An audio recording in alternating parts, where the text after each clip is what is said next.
wala hawla wala quwwata illa billahil aliyyil azim. Majlis pengajian kitab Ihya Ulumuddin kita sudah masuk kali yang ke-100. Genap kali yang ke-100. Kita masih dalam kitab yang kedua daripada 40 kitab yang ada dalam kitab Ihya ini. Kitab kedua ini berkaitan dengan tauhid, iaitu kaedah-kaedah i'tiqad. Dan kupasan pada malam ini secara ringkasnya kita sebut sebagai bahasa dalam dan perumpamaan. Nak memahami tata cara penggunaan bahasa dalam dan perumpamaan ataupun contoh-contoh yang biasa digunakan oleh ahli-ahli kerohanian, ahli-ahli sufi, ahli-ahli tasawuf, orang-orang hakikat, ahli-ahli makrifat dan yang seumpama dengannya. Tujuan pelajaran kita ini supaya kita tak tersalah faham, tak mudah terkeliru dan tak tahu tapi rasa-rasa macam tahu. Pengajian pada minggu lepas tak dapat diadakan sebab saya kurang sihat. Sampai 5:30 petang tu memang bertekad lagi nak mengajar tu. Daripada pagi, tengah hari sampai 5:30 petang tu nak ajar lagi malam tu, nak kongsi lagi. Tapi lepas daripada tu dekat-dekat pukul 6 tu rasa tak mampu dah. Tu yang cancel tu, saat-saat akhir dah. Jadi pengajian kita ni tak lain ialah untuk menyeimbangkan 3 tungku fardu ain, iaitu tauhid, fiqh dan tasawuf. Gambar di muka depan itu pun sebenarnya penuh bererti dah. Bagi yang memahami, ada gambar yang sebenar dan ada bayang-bayang di dalam air. Biasa orang buat perumpamaan, kita dengan Tuhan ni seumpama bayang-bayang dengan Tuhan punya bayang. Pemahaman ataupun perumpamaan ini dibuat untuk menghampirkan kepada faham, bukanlah contoh yang sebenar, kerana Tuhan tak ada contoh bagi dia. Jadi kita nampak dalam gambar tu, antara bukit dengan bayang, kalau kita nak daki yang mana satu? Nak daki bukit yang sebenarkah ataupun bayang bukit yang di dalam air? Dah tentulah kita akan mendaki bukit yang original. Yang di dalam air tu tak boleh didaki. Dia cuma bayang-bayang. Nak daki bukit yang sebenar yang di atas tu, bukan bayang yang di dalam tasik. Begitu juga dengan pokok. Ada pokok-pokok di sana. Antara pokok-pokok yang menghijau tu dengan bayang-bayang pokok yang di dalam air, kalau kita nak tebang yang mana satu? Tentulah tebang yang asal, yang sebenar, yang hakiki, iaitu yang di atas air tu. Kalau yang di dalam air tu kita tebang sampai bila pun tak boleh tebang, sebab dia bukan yang original. Begitu juga apabila satu orang raja, dia duduk di depan cermin, dia tengah menghias diri dia. Kita masuk-masuk, kita nak berdatang sembah, kita nak sembah yang mana? Raja yang sebenar yang di depan cermin kah ataupun bayang dia yang di dalam cermin? Dah tentulah kita kena sembah batang tubuh dia yang asal, bukan dia yang dalam cermin tu tadi. Jadi orang buat perumpamaan, makhluk dengan Tuhan ni seumpama bayang-bayang dengan Tuhan punya bayang. Walau macam mana pun pelajaran ilmu hakikat ni, mustahil makhluk akan jadi Tuhan, dan mustahil juga Tuhan akan jadi makhluk. Kedua-duanya tetap berbeza. Walaupun kadang-kadang kita sebut akulah Tuhan, ana al-haq, ataupun yang disembah dengan yang menyembah adalah satu, yang mengenal dengan yang dikenal, yang mengenal itulah yang dikenal. Tapi tak pernah kita kata makhluk jadi Tuhan ataupun Tuhan jadi makhluk. Dia mustahil berlaku. Macam gambar tu dengan bayang-bayang, mustahil bukit yang di atas tu dia sama dengan bayang-bayang di bawah. Yang di bawah tu hanyalah gambaran, hanyalah bayang-bayang. Dia tidak mempunyai hakikat wujud. Sebab itu orang kata yang sebenar-benar wujud, bahkan kata Imam Ghazali hari itu, tidak adalah yang mawujud selain dia. Yang kita ni seumpama bayang-bayang.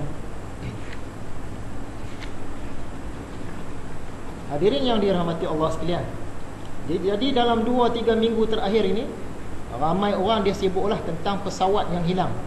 Memang baguslah, kita peka dan kita sibuk, kita ambil tahu tentang pesawat yang hilang. Dan di samping itu, kita jangan lupa, mungkin ada benda yang hilang daripada diri kita sendiri dan kita tak cari, tapi kita sibuk mencari pesawat. Contoh dia mungkin keagamaan kita ataupun kedekatan hubungan kita dengan Tuhan. Sebelum ni mungkin kita sangat dekat dengan Tuhan, mungkin kita satu orang yang beragama, mungkin kita selalu beruzlah, selalu berdialog dengan Tuhan. Tapi akhir-akhir ni kita dah makin jauh, makin kurang. Jadi keagamaan kita tu dah hilang. Ataupun semakin pergi, yang tu pun sangat penting untuk dicari. Cari pesawat pun penting.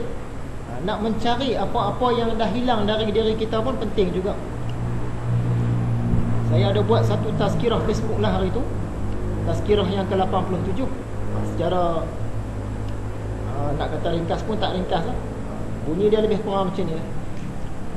Marilah berharap dan berusaha agar pesawat yang hilang ditemui semula. Di samping itu, jangan kita lupa berharap dan berusaha agar kekuatan berdakwah yang telah hilang dari diri kita ditemui semula. Mungkin dulu kita rajin duk sampai pada orang, rajin ajak orang kan, rajin cerita agama, tapi hari ni rupanya kita dah hilang dah benda tu. Yang tu nak kena cari balik. Marilah kita berharap dan berusaha agar kekuatan untuk menutup aurat dengan sempurna yang sudah hilang dari diri kita ditemui semua. Agar kekuatan untuk sensitif akan hal ehwal agama yang sudah hilang dari diri kita ditemui semula. Berharap dan berusaha agar kekuatan istiqamah dalam amal yang sudah hilang dari diri kita ditemui semula. Marilah berharap dan berusaha agar pesawat yang hilang ditemui semula. Tapi jangan lupa, kita kena juga berharap dan berusaha agar kekuatan untuk mempraktikkan sunnah-sunnah Nabi yang mungkin satu ketika dulu banyak kita buat, tapi sekarang dah pergi, yang tu pun nak kena temui semula. Agar kekuatan untuk hadir ke majlis-majlis keagamaan yang sudah lama hilang dari diri kita ditemui semula. Agar kekuatan untuk sentiasa ingat akan Allah ataupun sekurang-kurangnya selalu ingat akan Allah yang sudah lama menghilang dari diri kita ditemui semula. Harap dan usaha agar kekuatan untuk membaca, memahami dan menghayati Al-Quran setiap hari yang dulu mungkin kita pernah buat, sekarang dah hilang, yang tu pun nak ditemui semula juga. Agar kekuatan untuk baca bahan-bahan agama setiap hari yang suatu ketika dulu memang jadi hobi kita ditemui semula. Marilah kita mengharap dan berusaha agar pesawat yang hilang ditemui semula. Di samping tu jangan kita lupa untuk berharap dan berusaha agar kekuatan nak tambah amalan-amalan sunat yang mungkin satu ketika dulu banyak kat kita, tapi sekarang dah hilang, yang tu pun kita nak temui semula juga. Agar kekuatan untuk bersabar yang pernah ada pada diri kita ditemui semula.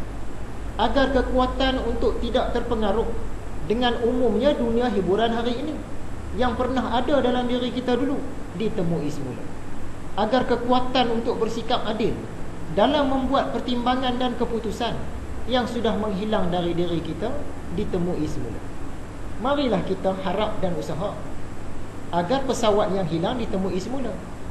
Tapi kita kena harap dan usaha juga agar kekuatan nak bersopan, nak berbudi bahasa dan berlemah lembut yang dah lama dah keluar daripada diri kita ditemui semula. Agar kekuatan untuk tidak taksub kepada apa-apa atau siapa-siapa yang sudah lama hilang dari diri kita ditemui semula. Harap dan usaha agar kekuatan nak mendahulukan sangka baik berbanding sangka buruk yang sudah hilang dari diri kita ditemui semula. Harap dan usaha agar kekuatan untuk taat apa yang diperintah dan tinggalkan apa yang dilarang yang dah hilang dari diri kita ditemui semula. Begitulah seterusnya. Banyak lagi benda-benda baik yang mungkin sudah hilang dari diri kita, tapi kita terlupa nak mencari semula. Kita sibuk tentang pesawat.